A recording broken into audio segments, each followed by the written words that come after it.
ഇവിടെ ജനങ്ങൾ വർണ്ണവിസ്മയം കണ്ടാസ്വദിക്കുന്നതിന് വേണ്ടി തയ്യാറാകുമ്പോൾ ഇതാ നമ്മുടെ ക്ഷേത്രഗോപുര നടയിൽ നമ്മുടെ പ്രിയപ്പെട്ട തിരുവമ്പാടി വിഭാഗത്തിൻ്റെ വളരെ കോലത്തിൻ്റെ ആകൃതിയിൽ നമ്മുടെ ശിവലിംഗവും അതോടൊപ്പം തന്നെ നന്ദിയുടെ രൂപവും ആ വർണ്ണ വിസ്മയം തീർക്കുന്ന മനോഹരമായ ആ ശിവലിംഗത്തിൻ്റെയും നമ്മുടെ മാലയും ഉൾപ്പെടുന്ന ശക്തമായ ഒരു രൂപം നമ്മുടെ മനസ്സിലേക്ക്, ഭഗവാന്റെ രൂപം നമ്മുടെ മനസ്സിലേക്ക് ചാർത്തിത്തരുന്ന രീതിയിലുള്ള വിസ്മയം നിൽക്കുന്ന ഒരു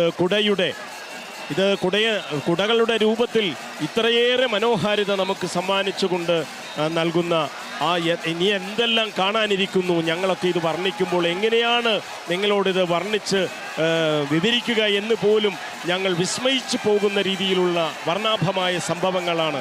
നാഗരാജൻ ഇങ്ങനെ എഴുന്നള്ളി നിൽക്കുന്ന രീതിയിലുള്ള, നന്ദിയുടെ പുറത്ത് നിൽക്കുന്ന രീതിയിലുള്ള ആ മാലയുടെ രൂപവും അതോടൊപ്പം തന്നെ നന്ദിയുടെ രൂപവും എല്ലാം ചേർന്ന ശിവലിംഗവും ഉൾപ്പെടെയുള്ള ആ ഒരു ദൃശ്യവിസ്മയം നമുക്ക് സമ്മാനിച്ചുകൊണ്ട് നിൽക്കുകയാണ്. അതോടൊപ്പം തന്നെ തിരുവമ്പാടിയും അതോടൊപ്പം തന്നെ പാറമേക്കാവ് ഭഗവതി അടുത്ത നിമിഷം ഒരുങ്ങുകയാണ്.